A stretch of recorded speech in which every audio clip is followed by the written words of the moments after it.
Would you all please be seated?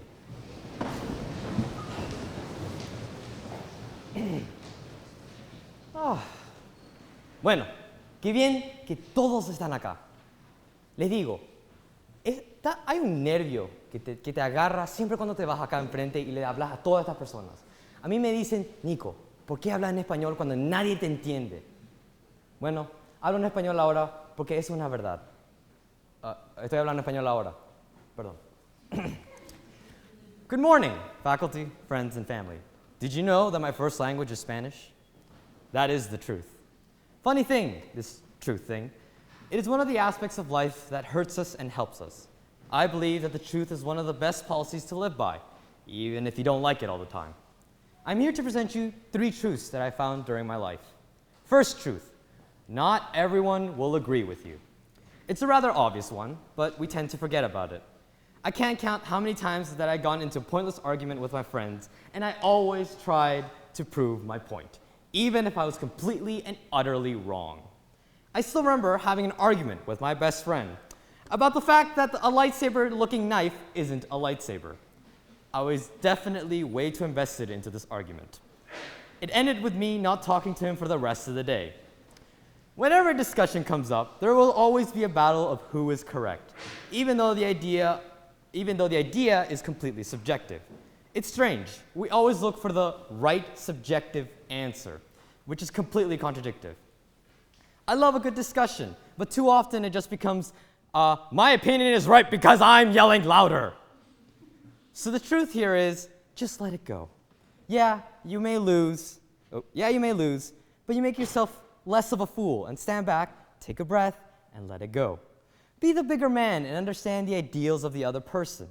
Sometimes, to truly prove your point, you have to understand the opposition's points. I recently seen the Book of Mormon, which satirizes religion.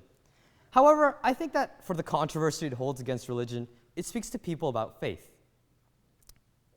Faith should be decided by the individual and not just what is read or said. It must be the interpretation of the individual that creates true faith. I think that this truth is seen by people whose faith is shaken. You're stronger if you have an understanding for other people's opinion. Don't yell at someone for having an opinion. Let them be. So the next time you hear that Justin Bieber is the artist of our generation, that boys are better than girls, that the 10th Doctor is totally overrated, that Axe is the best-smelling fragrance, and that Harry Potter is superior to Lord of the Rings, just bite your tongue and express your opinion on the matter calmly. Second truth, know that you are doing something for the right reasons. If a person goes into a job, profession, or even their own hobbies and only seek fame and fortune, then you are doing it for the wrong reasons. Money and fame are just material possessions that really have no say. It is the people that create this fame and money. It is a man-made social invention. It's understandable if you want to put food on the table. I mean, who doesn't want food on the table? However, if you're going through 4 years of undergraduate study, maybe 2-3 years to get your master's, and then a PhD, you must really love your job. Now, for those of you who don't know me, I'm an actor, and that job lineup is, well, rather busy. However, I have learned from a great teacher that no matter what the situation may be, strive for a profession or job because of passion and not reward. Sometimes we are stuck in situations where we need to help people. There should always be a need to help people. But if you're constantly helping people just to be rewarded, then that is just wrong. People love to receive help from those who care about them and not care about the praise the person will receive. Now, before I move on to this next point, this is a trick that actually I wanted to teach my sister, but since all of you are here, you can also participate in this. Now, ladies, I want all of you to raise your arms. Raise them right up high.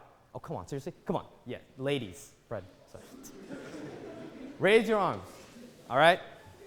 Raise them as high as you can, all right? Now, proclaim the next few words. I am beautiful. Say those words back again. Say it again. I know it's embarrassing. Do it. I know it's embarrassing. So all at the same time. Ready? 1, 2, 3. I am beautiful. Now, you may think it's silly.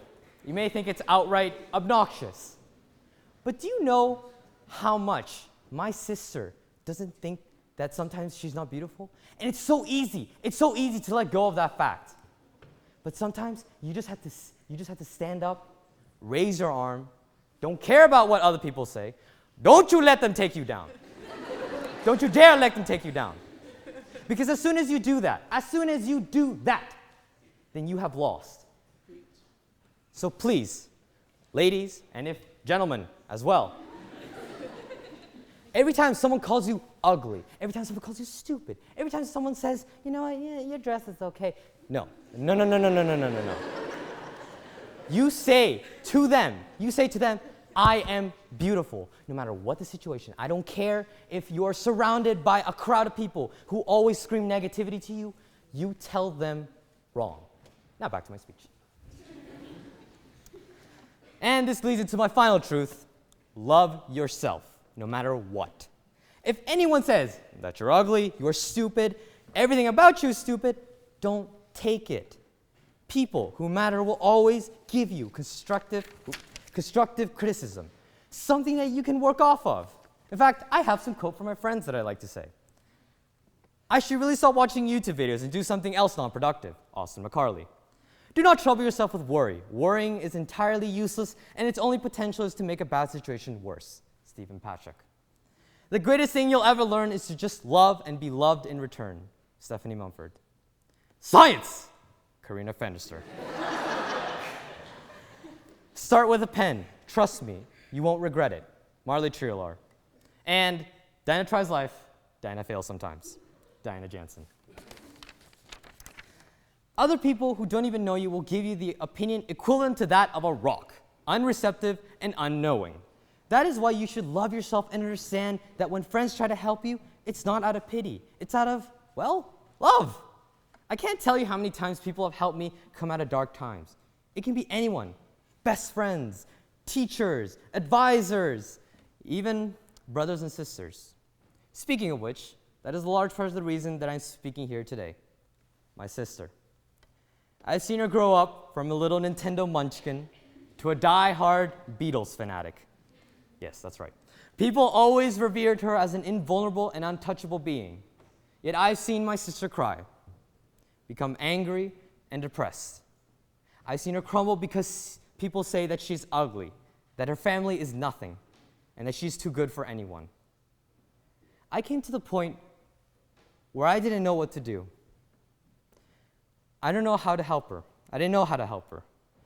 I wanted to protect her from all these people because I love her. I love her so much. And, And she's the one person I would truly want to do anything for. She's one of the only things that keeps me here because I truly feel that she needs me there, her big brother. I never felt more needed and loved than by her. To come home and hear the, hey brother, what's up, is pretty awesome. For me and her to sit down and play Xbox, talk about Tumblr, and even anime are the most treasured moments. My sister will be moving back to Paraguay in August, in the late summer, very far away from me. I was so worried about her, but I realized the truth. She's much stronger than I think. She's a strong, willful woman who will hit blocks, but will strive to become better. She's the lady that people will be looking up to as a strong and awesome woman. This speech was initially about me, and then friends, and then nothing. But now I know that most of it is meant for you, May. You are my sister, and that is the best truth that I have ever held on to. For those of you who have little siblings, be with them as much as possible because they look up to you. You may not know it, but they do. They will always copy the big brother or sister and make something new out of what they have seen from you. If you hate yourself, then they will see and copy that. But if you love yourself, show that you yourself matter in this world, show that no one can take you down, then they will copy this attitude too. Loving yourself is so difficult sometimes because it's easier to embrace the darkness and the sorrow. I say, show that you have seen darkness and sorrow, but refuse to embrace it. I think that everyone in this room has the ability to do that. So as this speech comes to a close, I would like to impart some humble advice. All the things I've said, take it with a grain of salt. Don't let my truths be the only truth. The dangers of a single story. Make some of your own, too. Be careful not to fall into traps of sadness, greed, or even self-entitlement. Many of you will leave this chapel unchanged, but if I had managed to truly get someone to believe in the truths that I've spoken today, then I did a good job. And that is the truth. Now you please all stand and sing hymn 473.